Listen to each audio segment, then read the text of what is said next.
जातं सहगण रघुनाथान्वितं तं सजीवं साद्वैतं सावधूतं परिजनसहितं कृष्णचैतन्यदेवं श्रीराधा कृष्णपादान् सहगण ललिता श्रीविशाखान्वितांश्च नमो विष्णुपादाय कृष्णप्रेष्ठाय भूतले श्रीमते भक्तिवेदान्त स्वामिन्निति नामिने नमस्ते सारस्वते देवे गौरवाणी प्रचारिणे निर्विशेष शून्यवादी पाश्चात्य देश तारणे जय श्री कृष्ण चैतन्य प्रभु नित्यानंद श्री अद्वैत गदाधर श्रीवासादि गौर भक्त वृंदा हरे कृष्णा कृष्ण कृष्ण हरे हरे हरे राम राम राम हरे हरे। हरे कृष्णा। आज बलराम भगवान जी का आविर्भाव दिन है, तो हम बलराम भगवान के बारे में चर्चा करेंगे। जन्माष्टमी बहुत नज़दीक आ रहा है, तो हम देखते हैं कि लोग तैयारी कर रहे हैं या सोच रहे हैं कि जन्माष्टमी मनाना है क्या नहीं, सार्वजनिक दृष्टिकोण से, तो कोरोना के कारण से। पर भगवान बलराम जी के बारे में ज़्यादा लोग सोचते नहीं है, जानते हैं, हालांकि इतना ही जानते हैं कि भगवान के वो बड़े भाई थे बलराम जी, और ज़्यादा तत्व नहीं जानते हैं। पर भगवान बलराम जी को भी जानना बहुत ज़रूरी है, क्योंकि उनसे हमें शक्ति मिलता है आध्यात्मिक जीवन में प्रगति करने के लिए।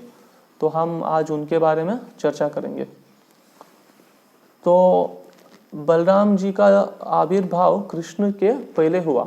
हम देखते हैं श्रीमद् भागवत में कि कैसे कंस के कारागार में जब देवकी थी, देवकी और वसुदेव, तो उनको एक एक करके 6 बच्चे का जन्म दिया उन्होंने, देवकी माता ने। तो सभी का मृत्यु किया गया, सभी का वध किया गया। तो कंस बहुत क्रूर आदमी था, तो वो अपने इंद्र तृप्ति के लिए कुछ भी करने के लिए वो तैयार था। तो 6 बच्चों का जब वध हुआ, तब उसके बाद बलराम जी का प्राकट्य हुआ देवकी के गर्भ में। तो हम देखते हैं कि बलराम जी वो गर्भ को शुद्ध करने के लिए आ रहे हैं, या भगवान कृष्ण के आवागमन के तैयारी के लिए वो प्रकट हुए, तैयारी कर रहे हो। तो ऐसे वो 7वें बालक के रूप में वो उनके गर्भ में वो प्रकट हुए। फिर बाद में हम देखते हैं कि कैसे बलराम जी क्या है, उनके 2 माताएं थे। तो ये प्रश्न परीक्षित महाराज ने पूछा था सुखदेव गोस्वामी को, एक आदमी को 2 माताएं कैसे हो सकता है? तो हम समझ सकते हैं, हालांकि वो देवकी के गर्भ में वो पहले आए, तो फिर भी उनका इच्छा था कि वो रोहिणी के गर्भ में वो चले जाए। तो इसलिए भगवान कृष्ण वो योग माया को वो आदेश देते हैं कि मैं अभी कुछ समय में मैं प्रकट होने वाला हूँ, और अभी मेरा जो भाई है बलराम जी, तो वो देवकी के गर्भ में है, तो आप उनको रोहिणी के गर्भ तक स्थानांतरित करो। तो ऐसे आदेश देते हो। तो हम इसलिए जानते हैं कि बलराम जी का एक नाम है संकर्षण, जो स्वाभाविक तरीके से रोहिणी के गर्भ तक वो आकर्षित हुए। तो ऐसे हम देखते हैं, तो भगवान बलराम ऐसे प्रकट हुए, और फिर बाद में वो पूरे लीलाओं में वो भगवान कृष्ण के साथ थे। हम देखते हैं भगवान के लीलाएं मथुरा और वृंदावन और द्वारका, ऐसे 3 विभाजन है भगवान कृष्ण के लीलाओं में। तो तीनों समय पर बलराम जी कृष्ण के साथ थे। तो भागवत में एक बहुत अच्छा श्लोक आता है, पहला स्कंद पहला अध्याय 20वां श्लोक, कृतवान अखिल कर्माणि सह रामेण केशव अतिमर्थ्येन भगवान गूढ़ा कपट मानुषः। तो कृतवान किल कर्माणि, तो पूछ रहे हैं, ये प्रश्न पूछ रहे हैं नैमिषारण्य में जो भी आए थे, तो प्रश्न पूछ रहे सूत गोस्वामी को, क्या क्या कर्म लीलाओं को उन्होंने प्रस्तुत किया भगवान कृष्ण। कृतवान अखिल कर्माणि सह रामेण केशव, जो राम के साथ प्रकट हुए थे। तो यहाँ पर राम मतलब बलराम। फिर अतिमर्त्यानि भगवान, अतिमर्त्यानि मतलब वो अति मानवीय कार्य को प्रस्तुत किए। गूढ़ा कपट मानुषः, पर लोग जानते नहीं है, तो वो सोचते हैं कि वो एक मनुष्य के जैसे आए हैं। तो ऐसे हम देखते हैं सह रामेण केशव मतलब भगवान कृष्ण और राम कभी भी साथ ही प्रकट होता है। जैसे हम देखते हैं वृंदावन लीला में ऐसे वो प्रकट हुए, और जब भगवान रामचंद्र प्रकट हुए थे तो लक्ष्मण जी थे। तो पर इस अवतार में भगवान बलराम वो बड़े भाई के रूप में प्रकट हुए। तो बलराम जी का तत्व जानना बहुत ज़रूरी है। तो लोग इतना ही समझते हैं कि बलराम जी कृष्ण के बड़े भाई है, पर हम समझना चाहिए कि बलराम कृष्ण से अभिन्न है। तो हम कहते हैं अवतार मतलब क्या है, अद्वैत। अद्वैत मतलब अवतारों में कुछ भिन्नता नहीं होती है, सभी अवतार एक समान है। फिर भी भगवान कृष्ण क्या है, सभी अवतारों के स्रोत है। जब शुकदेव गोस्वामी भागवत के पहले स्कंद के पहले स्कंद के तीसरे अध्याय में सभी अवतारों का वर्णन करते हैं, तो अंत में क्या कहते हैं, एते चांस कला पुंस कृष्णस्तु भगवान स्वयं। तो कहते हैं भगवान स्वयं है कृष्ण।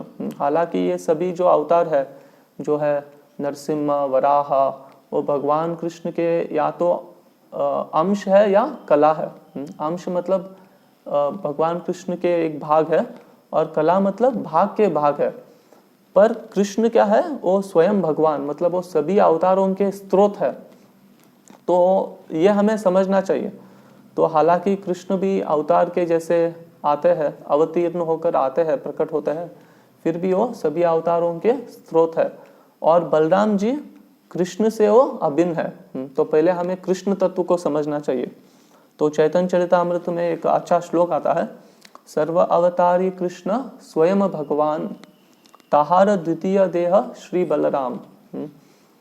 तो स्वयं अवतारी कृष्ण, तो अवतारी मतलब सभी अवतारों के स्रोत। तो कृष्ण भगवान, तो भगवान कृष्ण, और ताहार द्वितीय देह श्री बलराम, तो भगवान कृष्ण के दूसरे शरीर। मतलब वो बलराम जी वो कृष्ण के पहले विस्तार है, और आगे आता है एक ही स्वरूप भिन्न मात्र काय। तो स्वरूप मतलब एक ही है भगवान कृष्ण और बलराम, पर केवल वो शरीर अलग है। तो हम जानते हैं कि भगवान कृष्ण वो काले रंग के हैं और बलराम वो गोरे रंग के हैं। तो ऐसे हम समझ सकते हैं।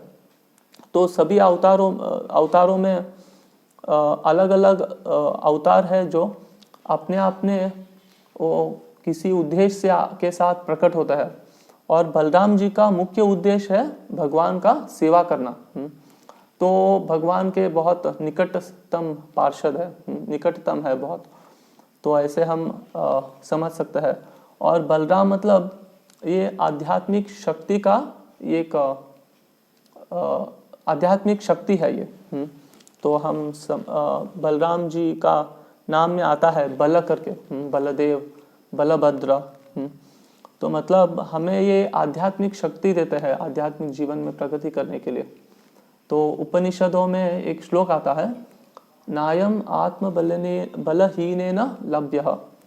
मतलब भगवान को हम आत्मबल के बिना हम प्राप्त नहीं कर सकते।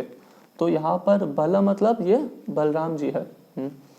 तो हालांकि कुछ लोग खास कर एक जो विवेकानंद थे, तो उन्होंने क्या कहा कि हमें भगवान को समझने के लिए इस बल शब्द को उन्होंने क्या कहा, ये बल मतलब ये शारीरिक बल है। तो और उसके लिए तो वो उन्होंने कहा कि हमें भगवत गीता पढ़ने से भी ज़्यादा हमें फुटबॉल खेलना चाहिए। फुटबॉल खेलना चाहिए और मसल्स को डेवलप करना चाहिए, ताकि हम आध्यात्मिक जीवन में प्रगति कर सकता है।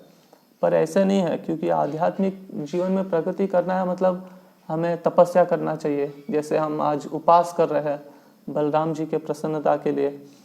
तो शरीर के चेतना में और अगर हम समझते हैं कि हम ये शरीर है, तो आध्यात्मिक जगत में हम जा नहीं सकते, ये प्रगति नहीं कर सकते उसके तरफ।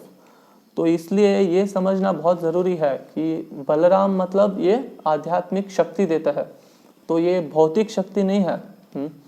तो ये गलत है। तो खास कर हम माया की तरफ आकर्षित होता है, हम शारीरिक कर्मों में मग्न होता है और हमारा आकर्षण नहीं होता है भगवान कृष्ण के प्रति। पर बलराम इसका प्रतिनिधि करता है आध्यात्मिक शक्ति का। तो गुरु तत्व है। तो गुरु तत्व मतलब जिनके प्रेरणा द्वारा हम आध्यात्मिक जीवन में प्रगति कर सकते हैं। तो गुरु मतलब वो हमें आध्यात्मिक ज्ञान देता है। तो दीक्षा का एक अर्थ है, दीक्षा दिव्यम ज्ञानम यतो दद्यात् कुर्यात् पापस्य संक्षयम। तो दिव्यम ज्ञानम, तो गुरु जी क्या है, वो हमें दिव्य ज्ञान को प्रदान करता है, तो जिससे द्वारा हमारा आकर्षण इस भौतिक जगत में भोग के प्रति वो कम हो जाता है। तो ऐसे गुरु का जब हमें कृपा मिलता है तो हम आध्यात्मिक जगत में हम प्रगति करते हैं। तो ऐसे हमें गुरु को समझना चाहिए कि गुरु क्या है, ये बलराम जी के प्रतिनिधित्व करता है वो। तो आदि गुरु है बलराम जी। तो खास कर गुरु मतलब बहुत, गुरु तत्व में बहुत सारे बातें आते हैं। तो जैसे गुरु मतलब वो भगवान का, कृष्ण का ज्ञान देना चाहिए, और गुरु मतलब वो परंपरा में आना चाहिए। और एक बात है कि गुरु को अपने उदाहरण से दिखाना चाहिए कैसे भगवान कृष्ण का सेवा करना चाहिए। तो गुरु को आचार्य भी कहा जाता है। आचार्य मतलब जो स्वयं के उदाहरण से, स्वयं आचरते यस्मात्। तो स्वयं आचरते मतलब खुद को उदाहरण से दिखाना चाहिए। तो बलराम जी ऐसे करता है, तो खुद कृष्ण का सेवा करता है। तो भगवान बलराम जी कृष्ण का सेवा पहले अपने आप को आध्यात्मिक जगत में विस्तार करके वो करते हैं। तो हम देखते हैं जब भगवान कृष्ण यहाँ पर प्रकट होते हैं जगत में, तो पहले क्या होता है, उनका धाम का प्रकटीकरण होता है। तो पहले बलराम जी आकर उसको एक आध्यात्मिक जीवन जगत को यहाँ पर लाते हैं, वृंदावन को, या आध्यात्मिक जगत में खुद को विस्तार करते हैं वो। फिर बाद में भगवान कृष्ण प्रकट होता है। तो मतलब शांत रस में बलराम जी भगवान कृष्ण का सेवा करते हैं ऐसे, और वो ये मृदंग के रूप में वो विस्तारित होता है।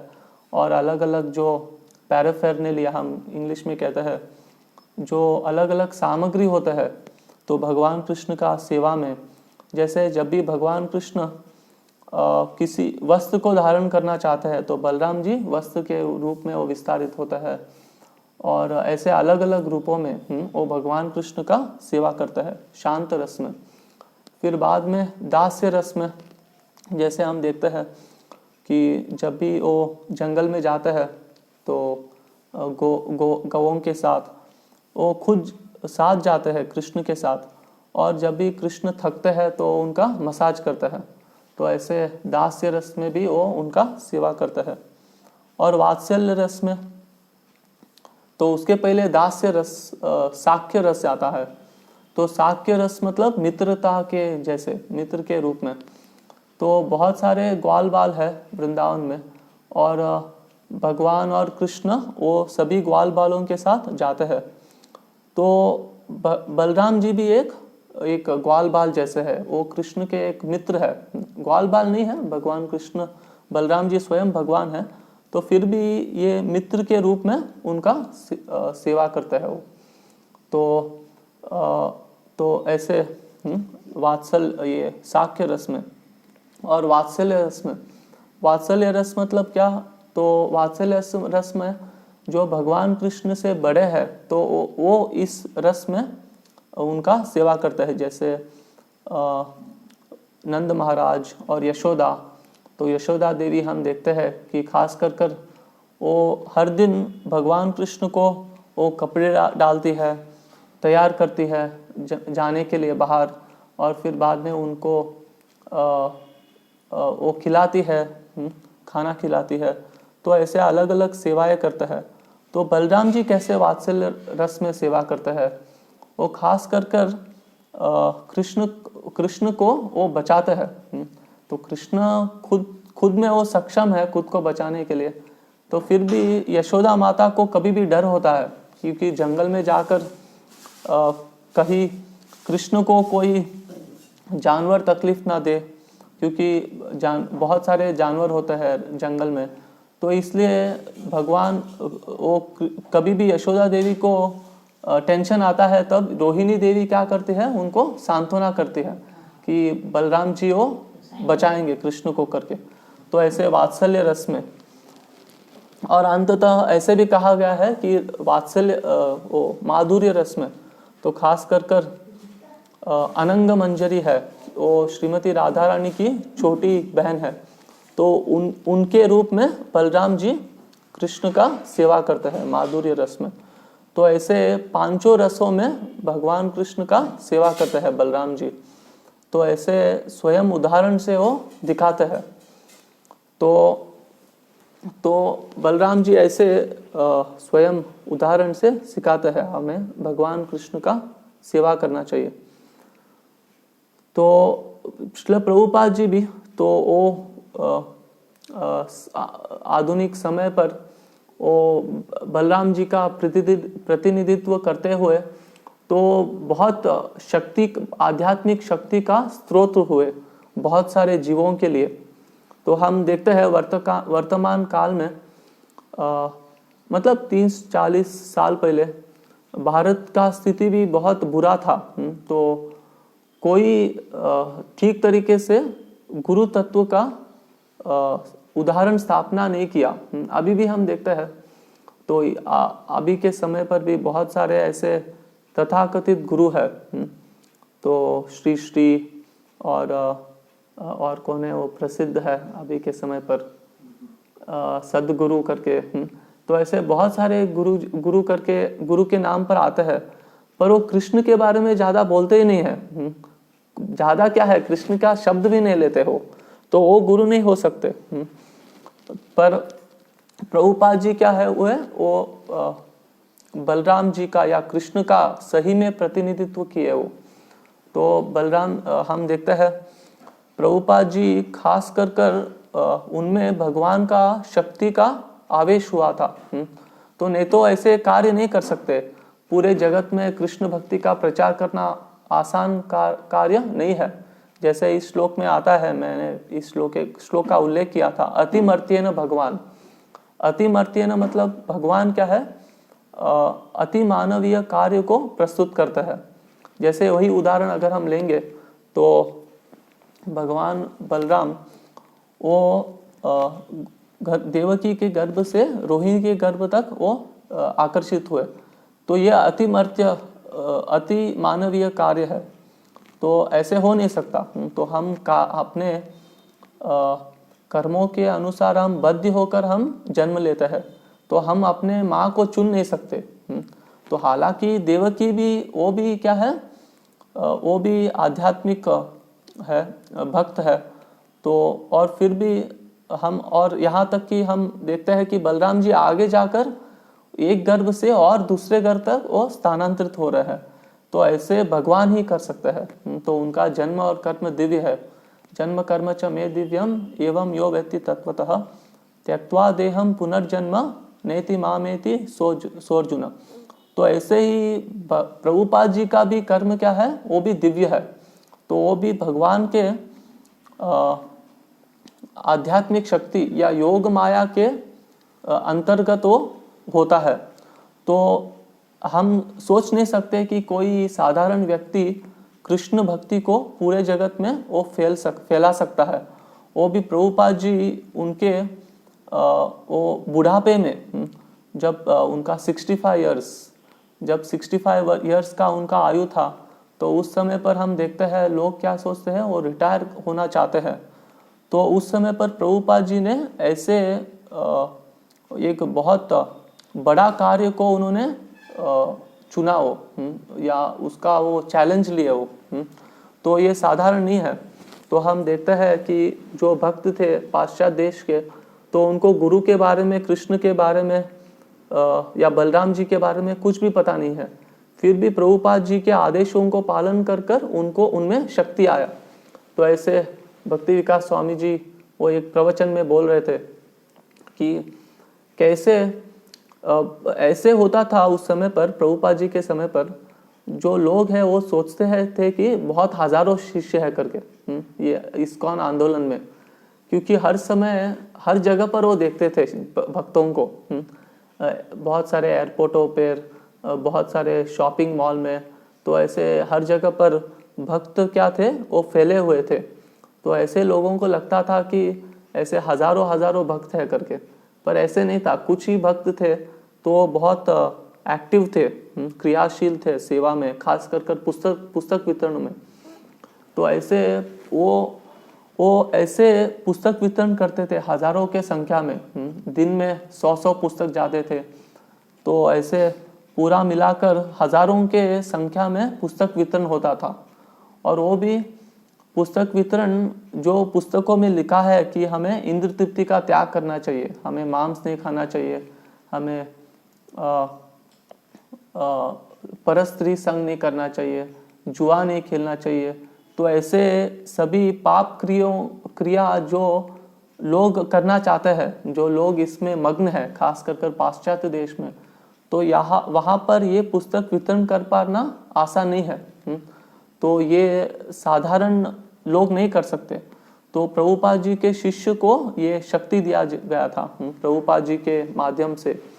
तो ऐसे प्रभुपाद जी उनको शक्ति दिए अपने शिष्यों को, ताकि वो ये पुस्तक का वितरण करे।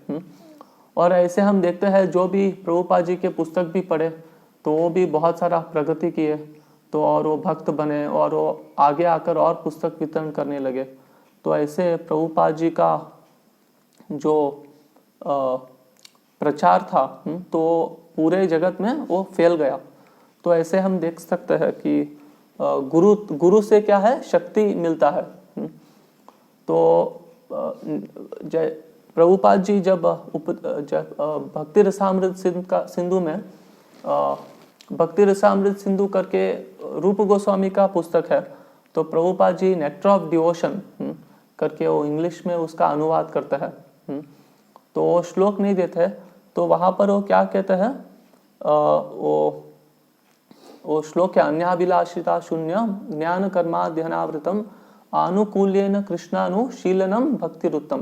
तो वहाँ पर सब समझाते हैं वो कृष्णानुशीलनम, ये शब्दों को समझाते हैं। तो भक्ति या दीक्षा के जो कार्य होते हैं, या दीक्षा मतलब वो हमारे भौतिक कार्यों को कृष्ण से वो जोड़ते हैं। तो ऐसे वो कहते हैं। तो कृष्ण अनुशीलनम, तो शीलनम मतलब हमारे जो कार्य है, हम जो अपने शरीर से, अपने मन से और अपने शब्दों के साथ हम जो कार्य करते हैं उसको शीलनम कहा जाता है। तो अनु मतलब जोड़ना, तो हमारे ये कार्यों को भगवान कृष्ण अनुशीलनम, भगवान कृष्ण के साथ जोड़ना, ये क्या है, ये गुरु करता है। तो गुरु ऐसे हमें परंपरा से वो जुड़ाते हैं। तो ऐसे हमें आध्यात्मिक जगत में वो प्रगति करने के लिए ऐसे हमें मदद करते हैं। तो वहाँ पर Prabhupada ji nectar of devotion में कहते हैं कि ये एक शक्ति जैसे है। तो भक्ति शक्ति है। तो ये शक्ति कहाँ से आता है, ये गुरु से आता है। तो खास कर गुरु हमें जिन जिन कार्य में हमें जिन तरीकों से हमें भगवान कृष्ण का सेवा करना चाहिए वो समझाते हैं। तो हमारा पूरा दिन वो भक्ति कार्य से वो भर देते हैं। और इतना ही नहीं है, वो कार्य करना भी आसान नहीं है। हम देखते हैं कि हमें पता है हर दिन हमें जप करना चाहिए हरे कृष्ण महामंत्र का, हर दिन प्रभुपाद जी का ग्रंथों का पाठ करना चाहिए। तो हम ये जानते हुए भी क्या होता है, ये कार्यों को करना बहुत मुश्किल होता है। तो क्यों? क्योंकि ये आसान नहीं है और खास कर माया का शक्ति बहुत प्रबल है। भगवान कृष्ण कहते हैं मम माया दुरत्यया। तो भगवान का माया का शक्ति पार करना बहुत मुश्किल है, असंभव है एक्चुअली एक दृष्टिकोण से। तो फिर भी भगवान कहते हैं मामे वय प्रपद्यन्ते माया मेताम तरन्तिते। तो अगर मेरा शरण लेते हैं तो माया को पार कर सकते हैं। तो भगवान कृष्ण का शरण लेना मतलब क्या? भगवान कृष्ण के प्रतिनिधित्व का शरण लेना, मतलब गुरु का शरण लेना। तो ऐसे हम देखते हैं। तो अभी इस समय पर हम भक्ति में आए हैं, और अगर हम अपना पिछला जीवन या पिछले दिन अगर हम सोचेंगे हम क्या करते थे उस समय पर, हम पूरे पाप में मग्न थे। तो अब अगर ऐसे सोचेंगे तो हमें पता चलता है कि हमें गुरु का कुछ तो कृपा मिला है, हम यहाँ तक कुछ तो भक्ति कर पा रहे हैं। तो फिर भी भक्ति जीवन में आगे जाते रहना यह आसान नहीं है, तो उत्साह को बनाए रखना आसान नहीं है। तो इसलिए हमें कभी भी गुरु का शरण लेना चाहिए। तो हालांकि सभी लोग दीक्षित में नहीं होंगे, आप में से कुछ लोग ऐसे हो सकता है दीक्षित नहीं है, तो फिर भी तो गुरु का आश्रय लेना मतलब जब भी हम भक्तों के संपर्क में आते हैं तब से ही हम एक या दूसरे दृष्टिकोण से गुरु का आश्रय ले रहे हैं। जैसे हम प्रभुपाद जी के ग्रंथ पढ़ना शुरू करते हैं तो ये भी एक गुरु का आश्रय जैसे है। प्रभुपाद जी के पुस्तक को पढ़कर क्या होता है, हमें भक्ति करना का एक उत्साह मिलता है। जो भी हर दिन प्रभुपाद जी का पुस्तक पढ़ते हैं तो उनको भक्ति में नए नए आनंद का आस्वादन होता है। तो हम देखते हैं तो प्रभुपाद जी अभी भी अपने पुस्तकों के माध्यम से मौजूद है, और आगे जाकर हमें गुरु का आश्रय भी लेना चाहिए जो गुरु के प्रतिनिधित्व करता है, तो जिससे हम भक्ति में और आगे बढ़ सके। तो ऐसे प्रभुपाद जी खास कर वो कहे कि वृंदावन मेरा घर है। तो और वृंदावन में उन्होंने कृष्ण बलराम के विग्रहों का स्थापना किया। तो हालांकि वहाँ पर कृष्ण बलराम के विग्रह नहीं थे पहले। तो हम देखते हैं यहाँ पर कर्नाटक में भी उडुपी में कृष्ण बलराम के विग्रह है, वो साथ में नहीं है, तो कृष्ण है मठ में है और बलराम जी का और एक दूसरा मंदिर है उडुपी में। तो भगवान ये श्रील प्रभुपाद जी ने कृष्ण बलराम का विग्रह स्थापना किया। तो वो वहाँ पर वो मूल विग्रह है। अगर हम देखते हैं वहाँ पर 3 विग्रह है वहाँ पर। तो केंद्र में क्या है, कृष्ण बलराम है, और बाएं तरफ वो गौर निताय है और दाएं तरफ राधा श्याम सुंदर है। तो भगवान कृष्ण और बलराम को उन्होंने मुख्य स्थान दिया वृंदावन के कृष्ण बलराम मंदिर में। तो उन्होंने 3 कारण बताए। तो पहले कारण है उन्होंने एक उनको चैतन्य चरितामृत के एक श्लोक के तात्पर्य में वो बताते हैं कि वो बताते हैं वहाँ पर कि ये मैं सभी जगत को सिखाना चाहता हूँ कि गौर निताय क्या है, कृष्ण बलराम से अभिन्न है।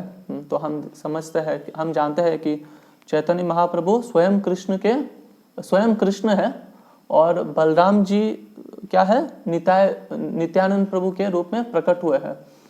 तो ये भगवान, ये हम जानते हैं, तो पहले हम भी नहीं जानते थे, पर प्रभुपाद जी का ये मकसद था कि इससे ये कृष्ण बलराम मंदिर से वो सबको दिखलाना चाहते थे कि इस कलयुग में गौर निताय वो कृष्ण बलराम के रूप में कृष्ण बलराम ही गौर निताय के रूप में प्रकट हुए हैं।